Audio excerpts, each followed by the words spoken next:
Sooner Nation, welcome into another episode of Sooner Spotlight, your all-access pass for all things Oklahoma Sooners athletics. I want to welcome you into a very special episode as we are going to be talking about SEC baseball, getting into the conference, explaining the conference, because I feel like there's some Oklahoma fans that might just not fully grasp the idea of how difficult this new conference is. Jumping over from the Big 12 to the SEC was a big jump, and I know that we understand that, but we're going to expand on that. Make sure to hit that like button, hit that subscribe button. You can follow me on X at RealJoshMahler and follow the show over on Instagram at Sooner Spotlight. And Sooner Spotlight is a member of the OU Insider content lineup. So to keep up with more of your Oklahoma Sooners athletics content and all the news, all the inside scoop, and so much more, go join and become a member of Oklahoma's greatest community out there at ouinsider.com today. Get signed up for as little as $9.95 a month. It's an amazing platform. I can sit here and talk to you all day about it, but it's best if you just go check it out. But let's get into it. I've got a very special guest with me today.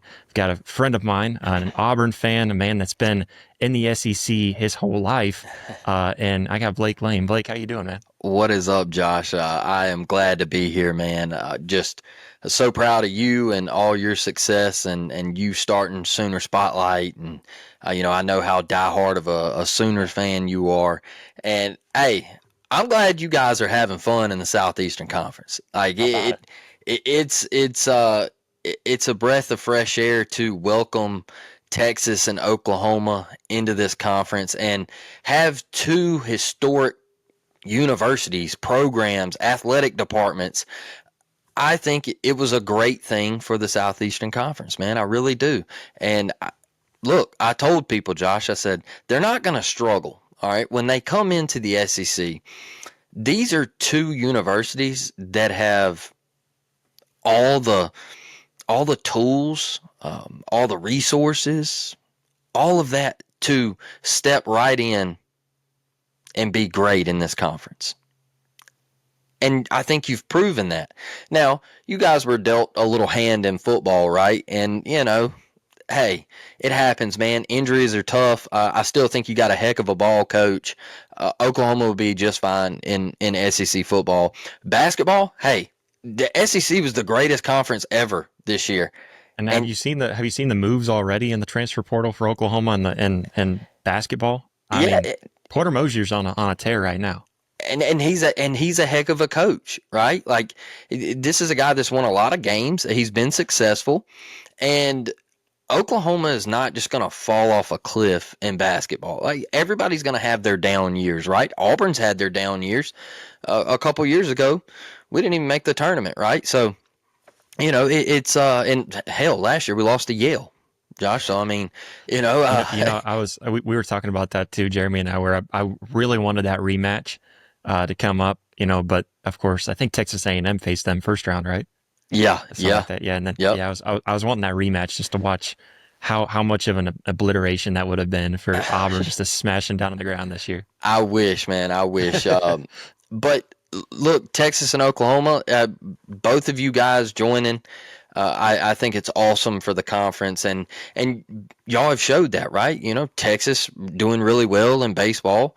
The Sooners are still at it in softball, doing great in baseball. I think it's a good thing for both schools coming over from the Big 12. And, I think both fan bases were ready for the move. That's one thing that really gets me is both fan bases and Oklahoma fans, like, you guys were ready. You were like, hey, there's not going to be a drop-off. Like, we've had exciting games with the SEC. We've had bowl games that were really exciting and all of that stuff, man. So it's just been really fun to watch and watch it all just unfold and you guys compete. And I told people, Missouri and A&M, it was fun to get those into the SEC. And it was exciting, and A&M kind of, they had Johnny Manziel at the time. And so it was kind of a little bit exaggerated for them, I guess, because we were like, oh man, they're going to kill it. And then they really, on the football side of things, they haven't done anything since. And so, you look at Mizzou and they started out hot and then they fizzled and all that stuff. So they just haven't done anything in baseball, right? Like, it's been a disaster over there. And then last year they didn't even win a conference game in basketball. So, Hey, but those two schools, they're not as prolific as Oklahoma and Texas. They're not the historical programs of Oklahoma and Texas. And I always said that the SEC was a 16 conference. 6 teams dominated the conference. And back when we had West and East, right, in the division format, you had LSU, Alabama, Auburn, and no particular order, right? And then in the East, you had Florida, Georgia, Tennessee. Those were the 6 teams that you could always bank that they were going to be in Omaha. They were going to somehow try to find a way to compete in basketball and in football. I mean, you throw a dart and you just pick one and say, hey, that's the team right there. Yeah. And so when Texas and Oklahoma come aboard, I was like, okay, well, now it's an 8-team conference because we just added 2 of the best teams in the country, 2 of the best athletic departments in the country to the SEC. And the fan bases have been great. Oklahoma fans are exceptional, man. Like, there was one guy, he come to Jordan-Hare and he said, he brought his son and he made a Facebook post and he said that it was the time of his life, getting to experience the eagle flying around pregame and the entire stadium, 88,000 people with the War Eagle. And he said it was just a memory that he'll never forget. And we return to you guys this year, and we've got your former quarterback too. So like, there's going to be a little hostility there, and it's exciting, man. Like, I've loved the move. It brings it, like the old saying, it just means more, right? And I think both of you fit in, and I'm glad Oklahoma's here, man, because I know me and you, we love to talk sports, and it's been fun, the little banter back and forth with Oklahoma and Auburn. Yeah. Well, and like you said too, I think Oklahoma was ready to come into the SEC, but then of course the first year didn't go as planned. I think, you can blame, whatever you want to blame. I think coaching was definitely a part of it last year for Oklahoma football. And then, of course, the injuries, you can't make that up. I mean, that was just ridiculous. And without the injuries, Oklahoma's probably an 8-win team. And you're okay with 8 wins your first year in the SEC with that gauntlet of a schedule. You build on that and move on to the next. But I look at it, I think it was a good thing because I think you saw a big change. You saw Oklahoma really make some big moves. You saw some big change-ups in the roster. You saw them really attack the portal really hard. You saw them get a great offensive coordinator that brings an aura, and then brought a quarterback with him, which is unlike anything you've ever seen. I mean, when have you ever seen an offensive coordinator go and bring his quarterback with him to be able to teach the offense to these guys that don't know it? So I mean, there's a lot to look forward to this upcoming year for Oklahoma. Jim Nagy is doing a phenomenal job. So I mean, that was a home run hire. Everything that he's been doing so far. But to get into baseball and what we've got with baseball, because baseball, I feel like usually out this past year, kind of being an outlier in the SEC, it's football is king. And then outside of football, you've got baseball is right below it. Basketball is right there, probably tied, if not, just below baseball. I mean, that's how much baseball means. One thing that I think Oklahoma needs to do better, I'll call out the administration, whoever it is that's in charge for this, is advertise fall baseball a little more, because that's something that the Big 12 doesn't really do. Advertise fall baseball, because that's going to be big. That could be a big bump in advertising the team. I mean, there's a lot in baseball in the SEC that they have to offer that you don't have to offer in the Big 12. I mean, the Big 12 is just not. You have your TCU and your Oklahoma State and other little teams like Texas Tech has a decent team every once in a while. Texas has a good team this year, and I know you're hoping to take them down tonight, but yeah, I mean, overall, the Big 12, it's got its ups and downs in baseball, but nothing like what the SEC brings to the table. I mean, just about every year, like you mentioned, when you make it to Omaha and you look around at the board at Omaha, I mean, there's a reason why those Jello shots go off the shelf over there pretty quick. It's because you got them Southern boys coming up here and drinking up all those Jello shots. But I mean, Blake, first start off about it because you said it. There's a saying in the SEC, it just means more. And I thought that was the cheesiest, corniest thing when I was first hearing it all the time this year. It's on all the SEC commercials.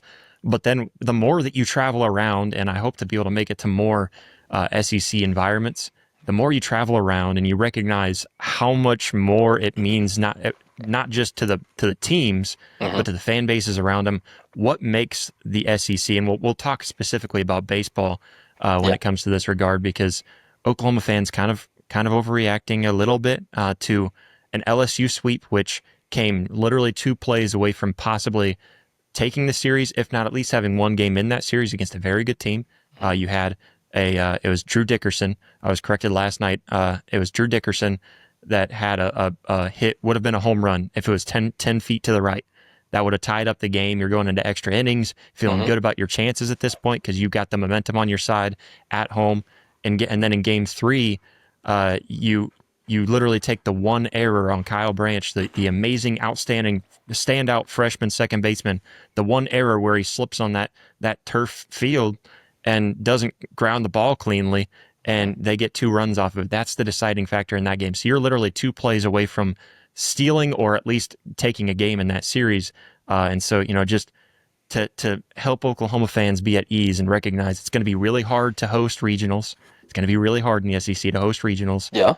And just moving forward, what makes the SEC so much more in baseball?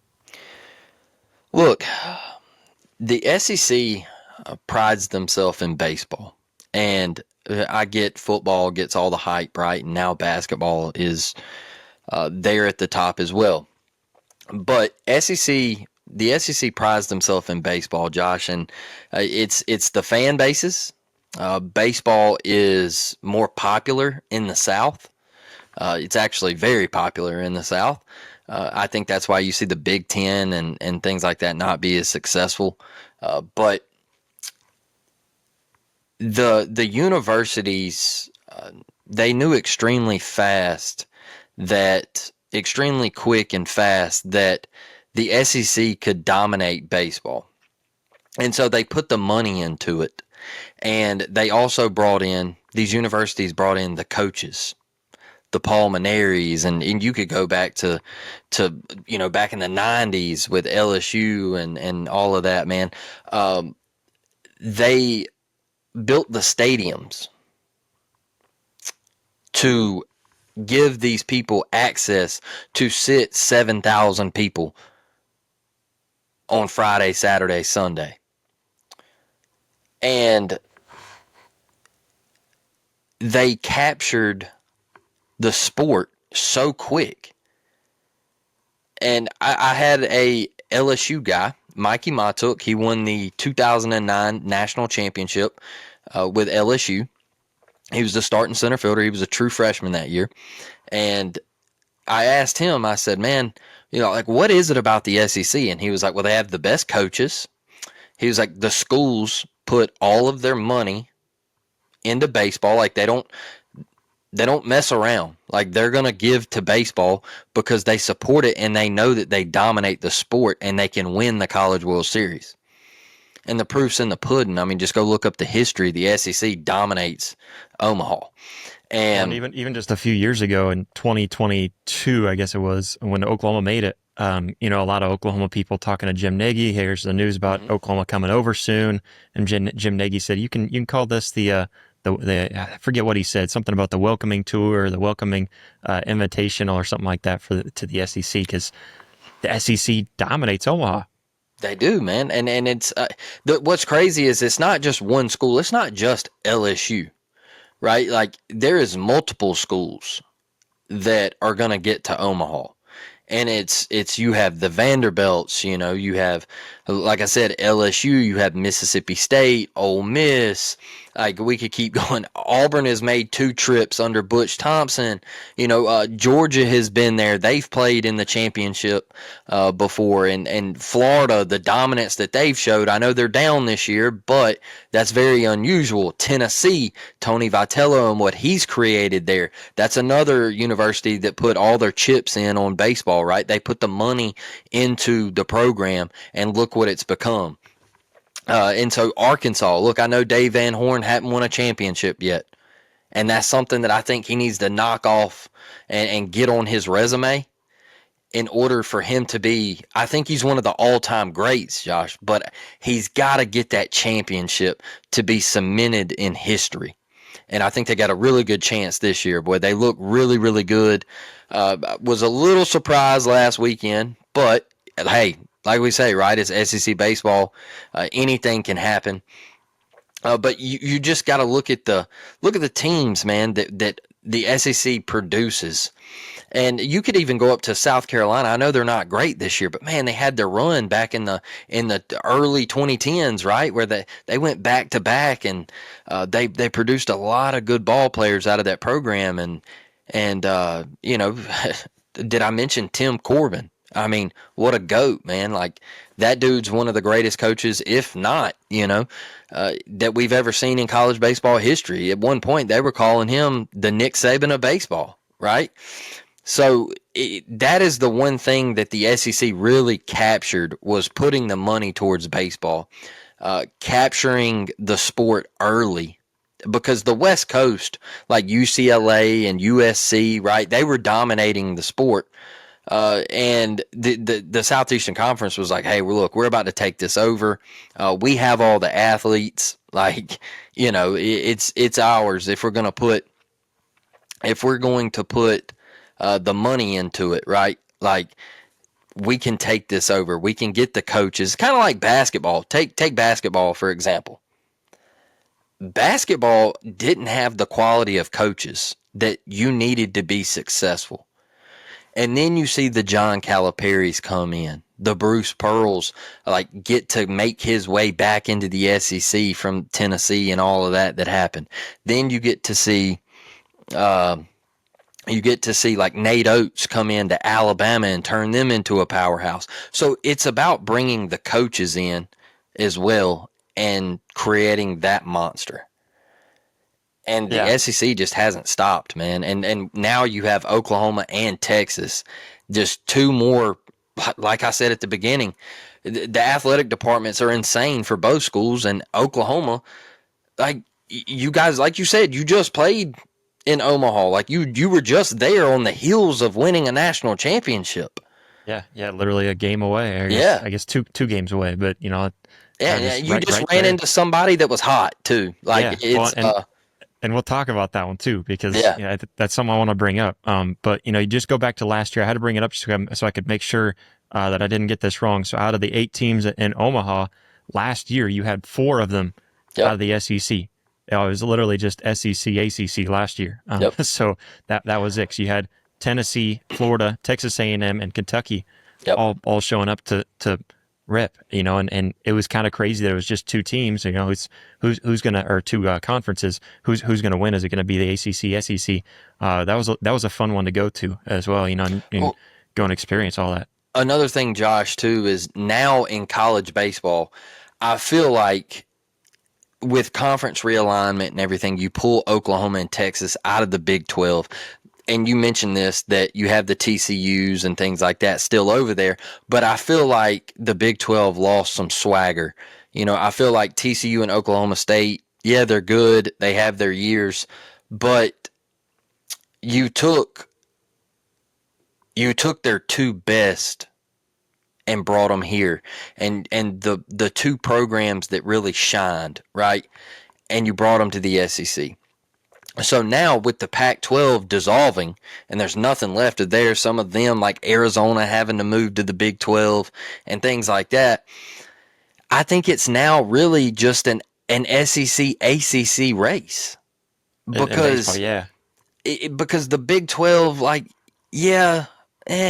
it's not what it used to be. Like, it doesn't have that glamour to it anymore. And then the Pac-12, like Oregon playing in the Big 10 and all of that stuff, like, there's just not a lot of steam from the West Coast. And UCLA playing in the Big 10, it's just weird to me. USC is weird.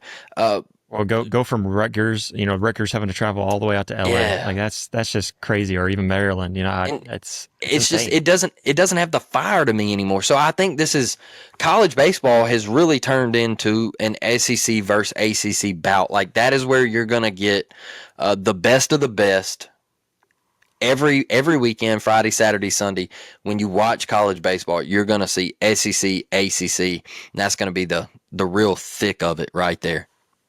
Well, and let's jump into the standings real quick for SEC. Mm-hmm. So first, very crazy to look at these standings and notice that you've got Florida, Mississippi State, Texas A&M, and Kentucky all down. Like, they're just above South Carolina, Mizzou. Mizzou hasn't won a single game in conference, and hopefully that doesn't change this weekend. But Yeah. to see those, so you've got Texas A&M, Kentucky, and Florida who just made Omaha last year, and that shows you. To me, that shows you how difficult the SEC is. It's not like these teams. I mean, even Missouri. Missouri has 13 wins on the season. They're outside of the conference of the SEC. That just shows you how difficult this conference is, especially in the sport of baseball, and how each week, I mean, it's a gauntlet. You look through Oklahoma's schedule and what they've gone through this year, having to face Alabama on a crazy good year. And then, South Carolina was your first matchup, but it was on the road. You had Mississippi State, who was projected to be in the top this year. They were Yeah. projected to make it to Omaha this year. And then, of course, LSU, you get them at home and having to go through them.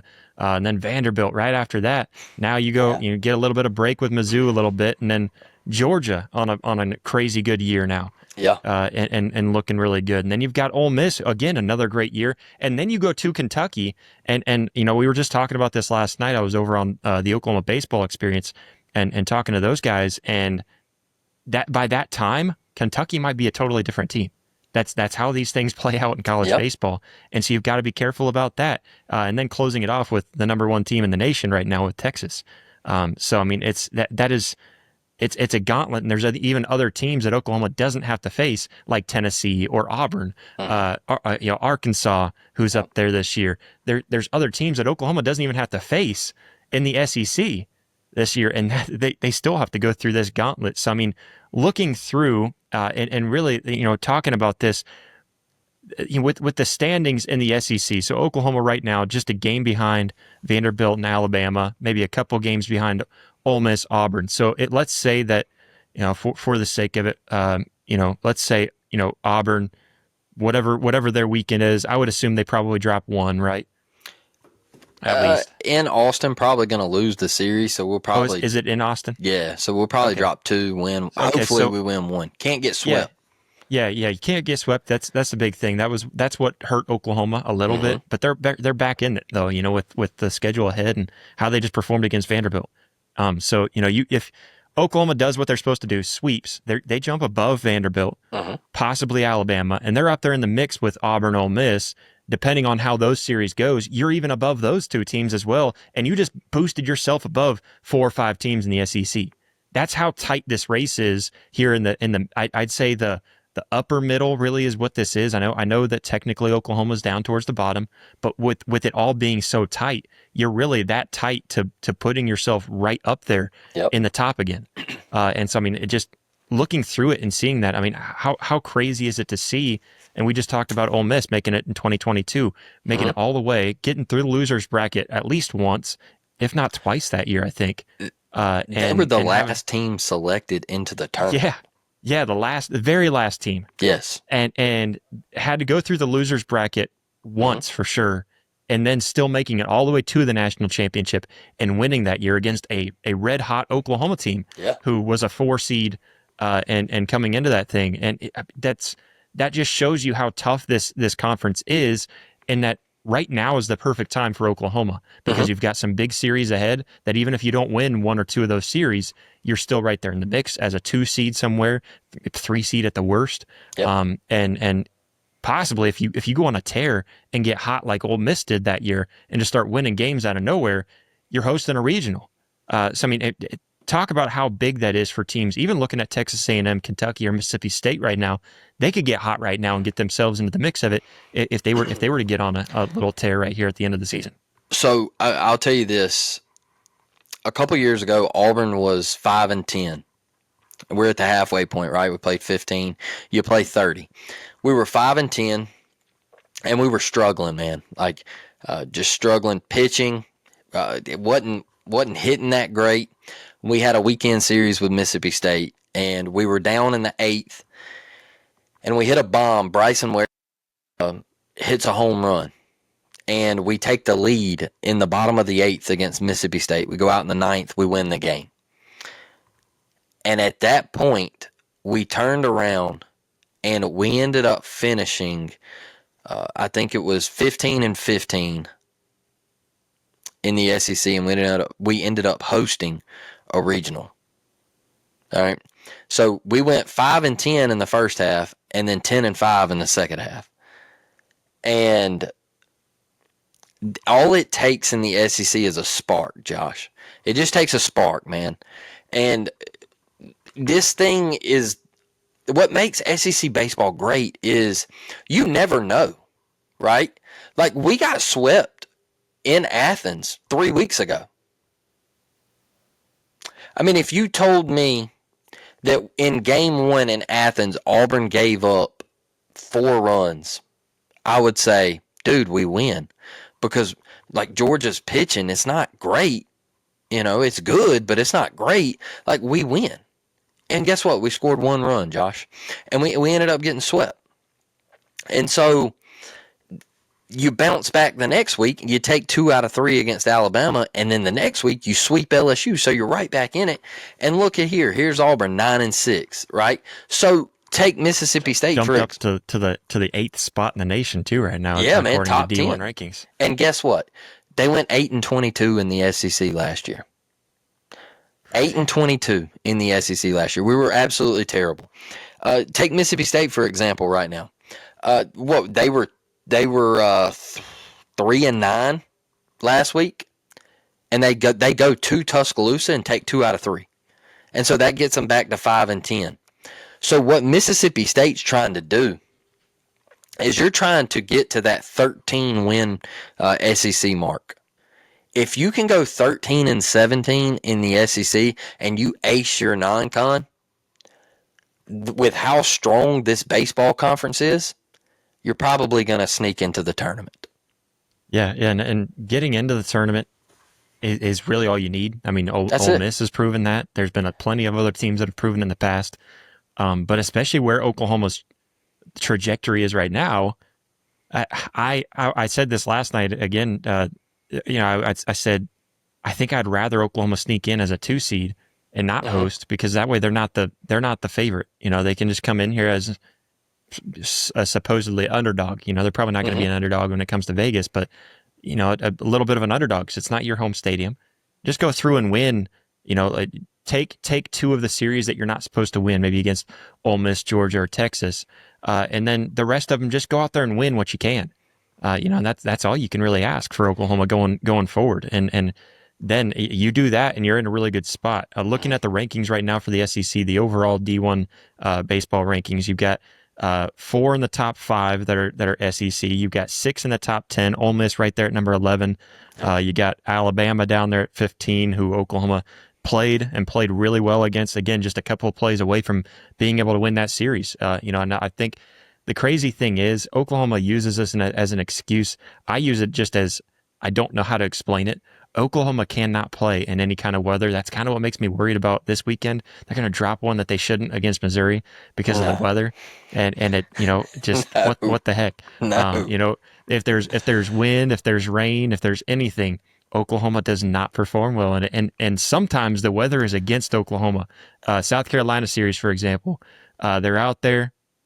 South Carolina's pitching. It was kind of the sun started to come out, wind died down. Oklahoma's up to bat, and then as soon as it's up for Oklahoma to go pitch, Dylan Crooks is out there to try to save the game, and it's pouring down rain, and the ball's slipping out of his hand. Like you can't make this stuff up. But anyways, you take weather out this spring, and man, like Oklahoma's probably a whole different team. Yeah. I mean, it's crazy to look through and see everyone, and then of course Oregon State right up there, ranked at number 6 right now, who Oklahoma took down. Yeah. I'm trying to think too. There was another top team that Oklahoma took down this year too that I'm drawing a blank on. Oklahoma's right there in the driver's seat to move their way, and if you win 16 in the SEC, you've got a very good shot to even host your own region. Shoot, if you go 15-15, you're going to host a regional, Josh. And a lot of people that outside of the conference, they frown on that, and they say, oh, well, it's not right that the SEC goes 15-15. It's just because of how difficult the conference is, y'all. It's not a knock to other conferences, but this conference is extremely difficult. I mean, you go down, we're going to get 13 teams into the NCAA baseball tournament. All right. I think I feel really strong about that. We're getting 13 and there's 16 in the SEC. There's 16 in. All right. And we're getting 13 slots. So you're thinking Florida, South Carolina, Missouri probably don't make it? Yeah. And I think everybody else does. And I like that. Yeah, because I feel like Mississippi State's got a lot ahead of them, and Texas A&M keeps on showing. They keep on showing something, and I don't know. It's weird. Even against Tennessee, when they were getting killed, I kept on seeing little glimmers, and then it would just die out. A little glimmer, die out, and then it gets a little bit stronger and stronger each week. Yeah, I mean it's. So I see something there. I think that's another great point. Is Texas A&M? They're 6-9 in SEC play, y'all. They were preseason number 1. This is a team that played Tennessee for a national championship last year. Well, and just to throw this out there too, South Carolina second to last in the conference, and they're 2-13 in the conference. They're 21-17. They're still on a winning record. Missouri, we'll leave them alone. Not talk about them at their 13-23. But I mean, you said that. So the defense against, well, you're just playing against everybody that's so hard. Because remember, I was a Big 12 guy. I used to have to defend against the SEC, or kind of defend against and maybe try to cut down the SEC. Like, oh, you guys aren't that good.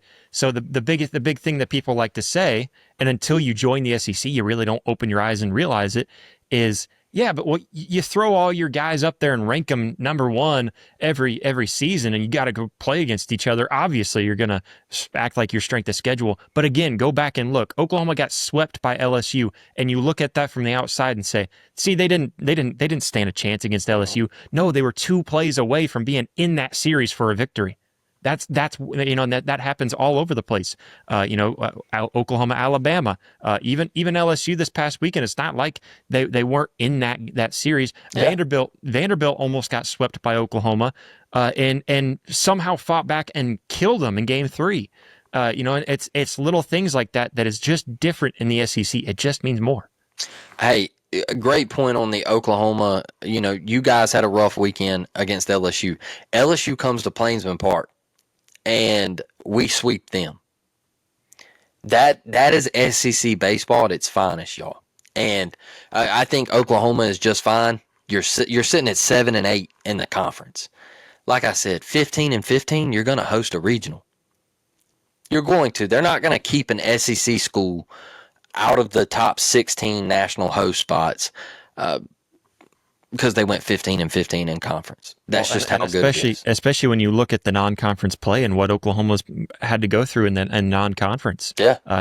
They struggle against DBU. They always do. Well, DBU's, that's a powerful baseball program. Yeah. They're good. Yes, I mean, well, and Johnny was even talking about this last night. Like DBU is just, let's see how you do against Oklahoma when you have to go against their best. Not a midweek game. Yeah. Play Oklahoma's best and see what you get. When you got Kyson Witherspoon pitching against you, and and then you got your normal lineup that you're going through, and that you got Skip strategizing. Throughout an entire series, which he's phenomenal at doing. Look at what he did against Vanderbilt. I said this before. I think I don't know if you saw that last week. Skip Johnson didn't have Kyson Witherspoon start in Game 1. He said, he had some muscle spasms, and he shook it off. He would not answer the question. He would not answer it. Was that a strategy? You can't convince me otherwise until Skip flat out says, no, here's the report. Now, that was strategy to me. He wanted to mix things up, and it worked. He dominated in those first 2 games and won the series. let's go through Oklahoma's schedule real quick. Just to kind of lay this out too. Just Run ruled Oklahoma State. Got to throw that in there because that was fun to watch. 5 in the first, 5 in the eighth to close that one out. Then you've got Missouri this weekend. It's going to be a doubleheader tomorrow, a game at noon, and then I'm not sure if the other game's still set for 6 or if it's just shortly after. Yep. But you got a doubleheader tomorrow now. So, and then you got Oral Roberts in Norman. Beat Oral Roberts earlier in the season, but anyways, for series sake, I guess going on to Georgia in Athens, take one there, right? That's what you can hope for. Wichita State midweek, and then Ole Miss at Norman. I think Oklahoma can squeeze that one out in Norman. Yeah, I don't think that's too far, and I think Ole Miss is good. I just think the matchup is there, so throwing that one in there. Then you go to Kentucky at Lexington. I think you win 2. Yep. Because Kentucky's, I think they're gonna climb. I think they're gonna start climbing. You can squeeze out 2 though, and then you've got Texas at home. Take 1, and you're looking mighty fine right there. So you got Missouri this week. You sweep them. I think Oklahoma sweeps. You're 10-8. Mm-hmm. So now you go to Georgia, correct? The following week. Yeah, Georgia. So And you go to take Georgia, 1. you win 1. All right. Got 11. So you're 11-9, right? And then y'all play Ole Miss. Ole Miss. All right. Let's just say you take 1. All right. Okay, and then you got 12. There you go. You're 12 in. So now, all right, who do you got left? You got Beat Kentucky in that series, which I think it should be manageable. That right now where it stands, Oklahoma should sweep that series. Hey, Gonna leave it open because it's SEC baseball. That's correct. But what that's telling me there is Oklahoma's going to go to the postseason. They could possibly, if they take a couple of these series, you could host. But at worst, you're going to end up being a 2 seed, and you're going to have to travel. But I'll take Oklahoma at a 2 seed over a lot of 1 seeds. Okay. Well, and we were talking about that too. You get Oklahoma hosting in Norman, and they're gonna make it weird. Put like DBU in there For sure. And, maybe some other school that's just a thorn in Oklahoma's side. If For sure. Oklahoma State makes it, they're gonna put little old Stillwater in there and try to upset Oklahoma. It's just how it's gonna play out. So personally, as much as it's awesome to host your own, right? You love bragging about that, but in all reality, it'd be nice to sneak in as a 2 seed somewhere else. And I like traveling personally, so why not go travel to a new venue? Right now, they were projected in Arizona. That'd be pretty cool to go to. Oh wow, yeah, that's a historic baseball program as well. Yeah. One thing I do love doing is being like you said, being that 2 seed, Josh, and going into somebody else's ballpark and walking out there, going to super regionals, and I think that's a big thing, and even for Auburn fans. So when we went to Omaha, we had to go to Oregon State. They were the number 3 overall national seed in the country, right? And nobody was giving us a chance, and we dogpiled in Corvallis. And what's crazy about it is not one Auburn fan could stay anywhere close to the campus in Corvallis because they were having graduation that weekend. And so the team and the fan base had to stay an hour and a half away from Corvallis. Holy cow. Yeah, Even man. the team. Yeah, and so even the team, yeah. So we had to bus and do all that, and it was just wild. But we ended up, it was awesome going in there, walking away with that, going to Omaha, and then just seeing all those stunned Beavers fans, right? And that's a historical baseball program. I mean, they love their baseball up there at Oregon State, and now Oregon's even pretty good. So that's what makes it fun to me is, if you are a 2 seed, you're traveling, but you're going to get to go somewhere, and you're going to have a shot because you played SEC baseball all year. You're going to know what it takes to win that regional, and you're going to have the pitching. These guys have faced elite lineups. My guy, Mikey Matuk, he told me, y'all, I did an interview, I think, like a year and a half ago with him, 2 years ago. He told me that SEC baseball is equivalent to Double A baseball. And this is a guy who he made it to the show. All right. He played in the bigs. He didn't make it to Single A or Double A. No, he made it to the show. And he told me there was times where he struggled just as much in the SEC as he did in Double A baseball, man. Yeah, and you can see it too. That's how good the SEC is. You look at even some of these, like, day 2, day 3 pitchers in the SEC, even some of the relievers. Yep. I mean, they're difficult. There was the guy, Vanderbilt put him out. I forget his name now, but Vanderbilt put him out on day 3 against Oklahoma, and it's just his timing. Like you could tell batters are keeping their head down and then popping it up. You have to change your own walk up to the plate just to combat this pitcher that's trying to throw off your timing, and he's succeeding in the process. It's little things like that.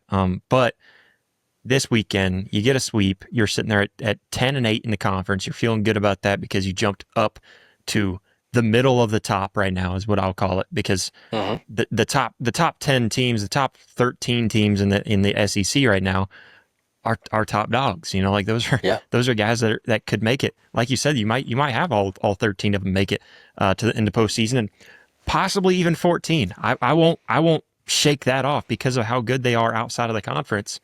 You might even have 14 teams from the SEC, but I think for sure crazy. 10 to 12. Yes, I mean it's crazy. I think Oklahoma fans need to recognize this, and even in football, football's a little different because you can't lose any games. You got to win them all. And it is different. But it's a tough conference for sure, and I think that's one thing that I'm glad you were able to come on here and kind of explain that a little bit better, especially a guy that's been in the SEC, a guy that's been around, knows how this league works and operates and how difficult it is. And it's just a wake-up call to Oklahoma fans. But Blake, I appreciate you for taking some time over here and talking to Oklahoma Nation, or Sooner Nation, to Oklahoma fans with me, and explaining the SEC. Let everybody know where they can find your stuff, man.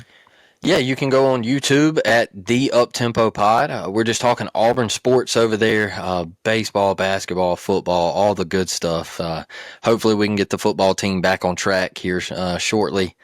It's getting kind of aggravating there, Josh, but you can find us on all the audio platforms, and go leave us a 5-star review on the Apple Podcast network and all that good stuff, man. We're all over the place. I do the TikTok scene. I try to post some TikToks about Auburn and give my thoughts. And today I had a thought that we had an Auburn basketball guy hit the portal. We just went to the Final Four, and he was a starter, and he hit the portal, and it's all over chasing a bag, Josh. Chasing a bag, man. And, I see a guy on Auburn's baseball team.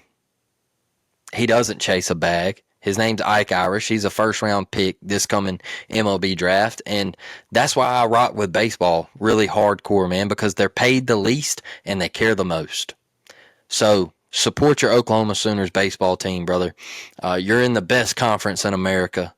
We care more than anybody, and we're going to be the most passionate fans. We're going to pack out these SEC baseball stadiums, football stadiums, basketball arenas. It's the best, man. And, hey, I know you used to make fun of it just means more, but you found out quick, fast, and in a hurry it actually does just mean more. Well, beating Alabama and storming the field, you and I have sat here and talked about and made fun of teams for doing that, but then you're in that situation. No, it does. It means more. It means a little bit more, especially on a down year. But Blake, I appreciate you, man. We'll definitely get you on, especially during football season, because we'll have to talk about September 20th a little bit, talk about your new quarterback coming back to Norman, and so much more. But Sooner fans, we want to thank you all so much, and we'll catch you next time. Hey Sooner fans, did you enjoy this video? Well, go ahead and hit that like button, and go ahead and hit that subscribe button. What are you doing if you've made it this far and haven't already? You should be able to find that subscribe button over here. And then if you want to see full episodes, we've got those up here, and clips right down here. So go check that out. But we thank you all so much for all the love, all the support. We'll catch you next time. Boomer.